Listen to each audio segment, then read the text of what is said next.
भगवान राम ने छल का सहारा नहीं लिया लेकिन कृष्ण ने लिया, ऐसा क्यों? इसका सबसे बड़ा जवाब आप ये देख सकते हैं कि विष्णु का राम अवतार मर्यादा पुरुषोत्तम वाला था और कृष्ण अवतार पूर्ण अवतार था। श्री कृष्ण संपूर्ण कलाओं में दक्ष थे, लेकिन हम यहाँ आपको कुछ अलग ही बताने जा रहे हैं। भगवान राम का काल त्रेतायुग का अंतिम चरण था। कहते हैं कि सतयुग में लोग पूर्ण रूप से सच्चे, धर्मयुक्त और सदाचारी थे। इस युग में पाप की मात्रा 0% और पुण्य की मात्रा 100% थी। धर्म के चारों पैर थे। त्रेतायुग में धर्म के 3 पैर थे। इस युग में पाप की मात्रा 25% और पुण्य की मात्रा 75% थी। द्वापर में धर्म के 2 पैर ही रहे। इस युग में पाप की मात्रा 50% और पुण्य की मात्रा 50% थी। कलिकाल में धर्म के पैरों का कोई नामो निशान नहीं है। इस युग में पाप की मात्रा 75% और पुण्य की मात्रा 25% ही रह गए हैं। राम के काल में पापी लोग भी पुण्यात्मा थे। जैसे रावण को पापी माना जाता था लेकिन वह पुण्यात्मा था, शिव भक्त था। उसने सीता का हरण करने के बाद भी सीता की इच्छा के बगैर उनसे विवाह नहीं किया और न ही कोई जोर जबरदस्ती की। रावण जैसे खलनायक के परिवार में भी विभीषण जैसे संत हुआ करते थे। बाली एक दुष्ट वानर था लेकिन उसमें भी धर्म की समझ थी। उसकी पत्नी तारा और पुत्र अंगद ने धर्म का साथ दिया। मतलब ये कि उस युग में 75% लोग धर्म का ज्ञान रखते थे।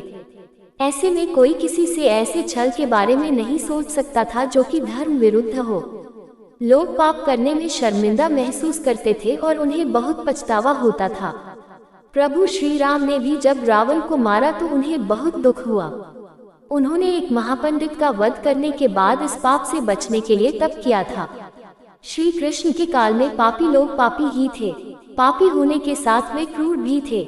उनसे धर्म सम्मत कर्म करने के बारे में सोचा भी नहीं जा सकता था। जब निहत्थे अभिमन्यु को कई लोग मिलकर क्रूरता से मार रहे थे तो क्या ये धर्म सम्मत था? कौरवों ने छल से पांडवों को वनवास भिजवा दिया और वारणावत में छल से मारने का जो उपक्रम किया, क्या वह धर्म सम्मत था? क्या आप ऐसे लोगों से न्याय और धर्म सम्मत व्यवहार की अपेक्षा कर सकते हैं जो भरी सभा में द्रौपदी का चीरहरण कर दें? भरी सभा में जब द्रौपदी को निर्वस्त्र किया जा रहा था तो भीष्म चुप बैठे थे। क्या आप ऐसे लोगों धृतराष्ट्र से धर्म की अपेक्षा कर सकते हैं जो अपने ही सास, ससुर, साले और साली को आजीवन जेल में डालकर भूखा मार दें?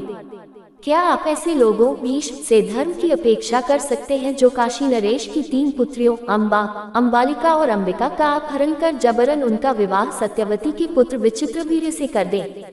इसी तरह गांधारी और उनके पिता सुबल की इच्छा के विरुद्ध भीष्म ने धृतराष्ट्र का विवाह गांधारी से करवाया था। कौरव पक्ष की क्रूरता के किस्से महाभारत में भरे पड़े हैं।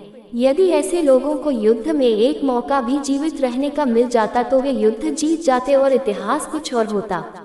श्री कृष्ण ने अपने काल और परिस्थिति के अनुसार निर्णय लिया।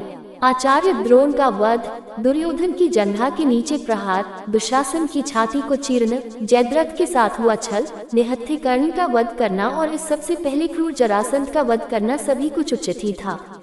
जब शकुनी, जयद्रथ, जरासंध, दुर्योधन, दुशासन जैसी क्रूर और अनैतिक शक्तियां सत्य एवं धर्म का समूल नाश करने के लिए आक्रमण कर रही हो तो नैतिकता अर्थहीन हो जाती है।